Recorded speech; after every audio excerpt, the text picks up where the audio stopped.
आप में से बहुत सारे लोग होंगे जिन्होंने कोडिंग की जर्नी की शुरुआत कर दी है। उन्होंने कोडिंग की कुछ कुछ चीज़ें सीख ली। कुछ आप में से वेब डेवलपर्स होंगे, कुछ ऐप डेवलपर्स होंगे, कुछ गेम डेवलपर्स होंगे।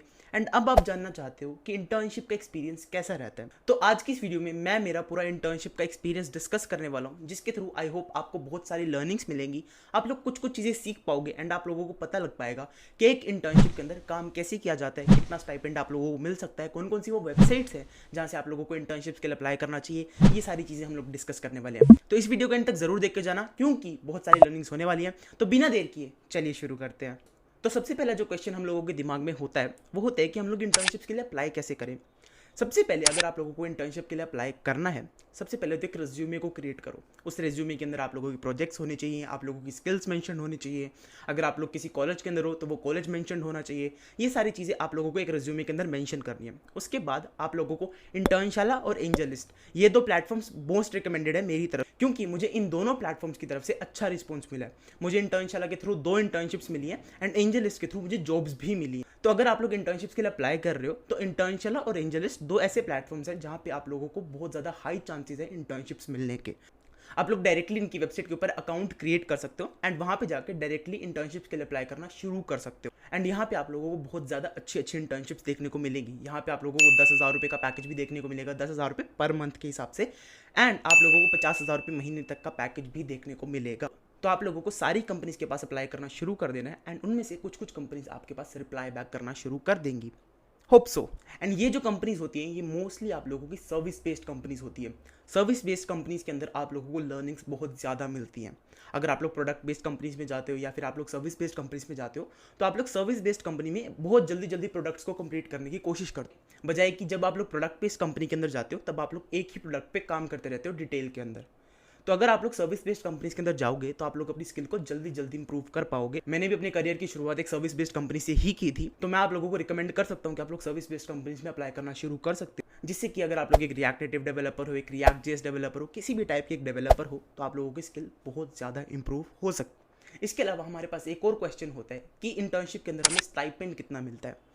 अब हम लोगों ने IITians की वीडियोस देखी होती है, हम लोगों ने बहुत सारी बड़ी बड़ी यूट्यूब वीडियोस देखी होती है जहाँ पे वो बताते हैं कि हमें 50,000 रुपये का पैकेज दे रही है, 1 लाख रुपये दे रहे हैं महीने। ये सब चीज़ें नॉर्मल लाइफ में इतनी ज़्यादा वर्कआउट नहीं करती हैं। आप लोगों को नॉर्मल लाइफ के अंदर 5,000 रुपये, 10,000 रुपये, 15,000 रुपये तक का इंटर्नशिप स्टाइपेंड मिल सकता है, या फिर आप लोगों को 20,000 रुपये तक का स्टाइपेंड भी मिल सकता है, लेकिन वो थोड़ा सा रेयर केस है। अगर आप लोग इंटर्नशिप्स के लिए अप्लाई कर रहे हो तो आप लोगों को स्टाइपेंड के बजाय आप लोगों को लर्निंग्स देखनी है। आप लोग कोशिश करो कोई सर्विस बेस्ड कंपनी हो, कोई अच्छी सर्विस बेस्ड कंपनीज हो, उनके बारे में लिंक्डइन के ऊपर रिसर्च करो, जिसके थ्रू आप लोगों को अच्छी अंडरस्टैंडिंग मिल पाएगी उस टॉपिक के बारे में। जो भी आप लोगों की स्किल है, क्या आप लोग उस स्किल को अच्छी तरीके से इंप्लीमेंट कर भी पाओगे कि नहीं, आप लोग कुछ लर्निंग्स ले भी पाओगे कि नहीं, आप लोग सीख पाओगे कैसे टीम के साथ वर्क किया जाता है, ये सारी चीज़ें आप लोग सीख भी पाओगे कि नहीं। आप लोगों को कंपनीज के बारे में रिसर्च करना, उसके बाद उन कंपनीज के पास अप्लाई करना शुरू कर देना है। स्टाइपेंड से ज़्यादा आप लोगों को लर्निंग्स पे ध्यान देना है। उसके बाद जो तीसरी चीज़ है जो लोग मुझसे पूछते हैं वो है कि हमें कितना टाइम काम करना पड़ेगा एक इंटर्नशिप के अंदर। अब ये चीज़ कंपनी टू कंपनी वैरी करती है। यहाँ पे अगर आप लोग एक सर्विस बेस्ड कंपनी के अंदर हो, अब मैंने सर्विस बेस्ड कंपनीज के अंदर जब काम किया था, मुझे वहाँ पे वो एक प्रॉब्लम दे देते थे एक दिन में सॉल्व करने के लिए। अब उस प्रॉब्लम को मैं सुबह सॉल्व करूँ, उस प्रॉब्लम को मैं रात को सॉल्व करूँ, लेकिन अगले दिन मुझे उस प्रॉब्लम का सोल्यूशन उस मीटिंग में बताना पड़ेगा। अब पहले इंटर्नशिप के अंदर तो एक्सपीरियंस कुछ ऐसा था, लेकिन जो दूसरी इंटर्नशिप थी उसके अंदर वो लोग क्या करते थे, वो सुबह सुबह बिठाते थे। वो लोग भी मुझे किसी भी प्रॉब्लम पे काम करने के लिए दे देते थे, लेकिन उनके रात को भी मैसेजेस आते थे। तो आप लोग एक्सपेक्ट कर सकते हो कि वो कंपनी आप लोगों को रात में भी तंग करेगी। तो अगर आप लोग इंटर्नशिप्स के लिए अप्लाई कर रहे हो तो it is not going to be an easy task for you. यहाँ पे आप लोग जिस भी कंपनी के अंदर जाओगे वो कंपनी का कल्चर डिपेंड करता है कि आप लोगों का एक्सपीरियंस कैसे रहने वाला है। अब कुछ कंपनीज होंगी जो कि स्टाइपेंड अच्छा नहीं देंगी, लेकिन वहाँ पे लर्निंग्स बहुत ज़्यादा होंगी। अब कुछ कंपनीज होंगी जो कि स्टाइपेंड बहुत अच्छा देंगी, लेकिन वहाँ पे लर्निंग्स बहुत ज़्यादा कम होंगी। एंड कुछ कंपनीज ऐसी भी होंगी जो कि आप लोगों को स्टाइपेंड देंगी ही नहीं। उन कंपनी से बच के रहना, क्योंकि उस केस के अंदर आप लोग इंटर्नशिप नहीं कर रहे हो, आप लोग स्लेवरी कर रहे हो। तो अगर आप लोगों को कोई भी एक अनपेड इंटर्नशिप ऑफर करता है तो उसको डायरेक्टली रिजेक्ट कर देना है, क्योंकि वो बंदा आपसे काम भी करवाएगा, उसके रिटर्न में आप लोगों को कुछ मिलेगा भी नहीं। एंड क्या पता उस कंपनी में आप लोगों का एक्सपीरियंस भी अच्छा ना रहे, तो उस केस में आप लोग फ्रस्ट्रेट हो जाओगे एंड इससे अच्छा आप लोग उस ऑफर को एक्सेप्ट ही मत। तो मोस्टली केसेस में मैं आप लोगों को रिकमेंड करता हूँ कि आप लोग अनपेड इंटर्नशिप के ऑफर्स को रिजेक्ट करो, क्योंकि कोई कंपनी अगर 5-10 हज़ार रुपये भी एक इंटर्न को नहीं दे सकती है तो वो कंपनी ऑटोमेटिकली सक्सेसफुल नहीं है एंड वो कंपनी का कल्चर भी अच्छा नहीं होने वाला। तो अगर आप लोग उस कंपनी के अंदर नहीं जाओगे तो ही ज़्यादा बेटर रहेगा। उसके बाद हमारे पास एक क्वेश्चन और होता है, वो होता है कि हमें इंटर्नशिप के बाद मिलता क्या क्या है। सबसे पहली चीज़ जो आप लोगों को मिलती है वो होता है एक्सपीरियंस। आप लोग अगर किसी भी कंपनी के अंदर इंटर्नशिप करने के लिए जाओगे, वहाँ पे आप लोगों को बहुत सारे लोग मिले। अब वो बहुत सारे लोगों से क्या आप लोगों का फ़ायदा होगा, वो होगा कि आप लोगों के कनेक्शंस बनेंगे। अगर आप लोग उन लोगों से बातचीत करोगे, आप लोगों को समझ में आएगा कि आप लोग मीटिंग्स में रिप्लाई कैसे करते हो। अगर उन्होंने आपसे कोई भी क्वेश्चन पूछा है तो आप लोग उस क्वेश्चन का रिप्लाई कैसे करोगे मीटिंग के अंदर। अगर उस बंदे ने आपसे कोई भी एक सिचुएशन पूछी है तो आप लोग उस सिचुएशन को हैंडल कैसे करोगे। अब इंटर्नशिप के अंदर अगर आप लोगों को एक प्रॉब्लम दे दी जाती है तो आप लोगों को खुद सॉल्यूशन ढूंढना होता है। आप लोग सीनियर्स की हेल्प तो ले सकते हो ऑफ कोर्स, लेकिन आप लोगों को सॉल्यूशन खुद ढूंढना होता है। अब आप लोग खुद गूगल सर्च करोगे, आप लोग खुद क्लूज़ को ढूंढोगे, क्लूज़ को जोड़ जोड़ के एक सॉल्यूशन बनाओगे, जिसके थ्रू आप लोगों की प्रॉब्लम सॉल्विंग स्किल भी बढ़ेगी। तो सबसे पहली चीज़ जो होगी वो होगी आप लोगों की कम्युनिकेशन स्किल्स। उसके बाद आप लोगों की प्रॉब्लम सॉल्विंग स्किल्स भी इंप्रूव होंगी। उसके बाद कुछ कंपनी जो होती हैं वो आप लोगों को एक इंटर्नशिप सर्टिफिकेट दे देती है। तो उस इंटर्नशिप सर्टिफिकेट का बहुत ज़्यादा बेनिफिट होता है अगर आप लोग उसको अपने रिज्यूमे में ऐड कर देते हो बाद में। तो उसके अलावा आप लोगों को लेटर ऑफ रिकमेंडेशन मिल जाता है। अब लेटर ऑफ रिकमेंडेशन का मतलब क्या होता है, बेसिकली कंपनी एक लेटर दे देती है जिसके अंदर वो आपके बारे में कुछ अच्छी अच्छी बातें लिख देती है। इसकी वजह से अगर आप लोग आगे कहीं भी अप्लाई करोगे, किसी और कंपनी में भी अप्लाई करोगे, तो आप लोग उसको वो दिखा सकते हैं। अगर आप लोगों को कंपनी से लेटर ऑफ रिकमेंडेशन मिल जाता है तो बहुत ज्यादा अच्छी बात है। अगर नहीं भी मिलता है तो भी कोई दिक्कत वाली बात नहीं है। इसके अलावा आप लोगों को स्टाइपेंड तो मिलता ही है। अगर आप लोगों की कुछ कॉलेज की फीस है तो आप लोग कुछ कॉन्ट्रीब्यूट कर सकते हो,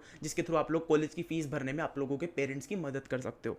ये सारी चीजें आप लोगों को इंटर्नशिप के थ्रू मिल पाती हैं। अब इन सारी चीज़ों के थ्रू आप लोगों को एक्सपीरियंस बन पाता है। अब इसके बाद अगर आप लोग किसी भी बड़ी कंपनी के अंदर जाके अप्लाई करोगे जॉब्स के लिए तो वो बहुत ज़्यादा बेनिफिट रहेगा, क्योंकि आप लोगों के रिज्यूमे के अंदर आप लोगों की इंटर्नशिप्स लिखी हुई होंगी। आप लोगों की इंटर्नशिप जो है वो मेंशन होगी, जिसके थ्रू जो भी कंपनी आप लोगों को हायर कर रही है उसको पता होगा कि इस बंदे के अंदर कम्युनिकेशन स्किल्स भी हैं, इस बंदे के अंदर प्रॉब्लम सॉल्विंग स्किल्स, इस बंदे को मैनेजमेंट भी आती है। ये सारी चीज़ें कंपनी आप लोगों के बारे में ऑटोमेटिकली एज्यूम कर लेगी जब आप लोगों ने इंटर्नशिप कर रखी होगी। तो ये सारे इंटर्नशिप के बेनिफिट्स होते हैं। एंड अगर आप लोग कॉलेज के अंदर हो, स्कूल के अंदर हो, तो आप लोगों को डेफिनेटली इंटर्नशिप्स के लिए अप्लाई करना चाहिए। कोई भी एज लिमिट तो होती नहीं। अब मैं भी 15 साल का था जब मैंने इंटर्नशिप के लिए अप्लाई किया था एंड मुझे आसानी से मिल गई थी। तो आप लोगों को भी आसानी से इंटर्नशिप मिल सकती है अगर आप लोगों के पास प्रॉपर स्किल है तो। उसके बाद जो लास्ट क्वेश्चन हमारे दिमाग में होता है वो होता है कि हमें कितना टाइम तक इंटर्नशिप करनी चाहिए। अगर मैं आप लोगों को एक आइडियल टाइम बताऊं तो मैं आप लोगों को कहूंगा कि आप लोग एटलीस्ट 6 महीने तक इंटर्नशिप करो। अगर आप लोग 3-4 महीने तक भी करते हो तो भी कोई बात नहीं, लेकिन मैं आप लोगों को ज़्यादा रिकमेंड करता हूँ कि आप लोग एटलीस्ट 6 महीने तक इंटर्नशिप करो, जिसके थ्रू जो भी आप लोगों का फर्दर एम्प्लॉयर होने वाला है उसके अंदर वो ट्रस्ट बन पाएगा कि आप लोग एक कंपनी से दूसरी कंपनी पे जंप नहीं करते हो फॉर स्टाइपेंड। आप लोग ट्राई करना कि एटलीस्ट 6 महीने एक कंपनी के अंदर रहो इंटर्नशिप करने के। अगर वो कंपनी ज़्यादा तंग कर रही है तो आप लोगों को फोर्सफुली वहाँ पे रुकने की कोई भी ज़्यादा ज़रूरत नहीं है। आप लोग वहाँ से डायरेक्टली लीव आउट कर सकते हो। तो आई होप आप लोगों को कुछ कुछ चीज़ें समझ में आई होंगी कि आप लोग इंटर्नशिप्स के लिए अप्लाई कैसे कर सकते हो, आप लोगों को एक्सपीरियंस कैसे रहने वाला है, आप लोगों को कितना स्टाइपेंड मिल सकता है। ऐसे बहुत सारे क्वेश्चंस का हम लोगों ने आंसर कर। आई होप आप लोगों को ये वाली वीडियो पसंद आई होगी। अगर पसंद आई है तो इस वाली वीडियो को लाइक ज़रूर कर देना, चैनल को सब्सक्राइब कर देना एंड मैं आप लोगों को मिलूंगा नेक्स्ट वीडियो में। तब तक के लिए बाय बाय।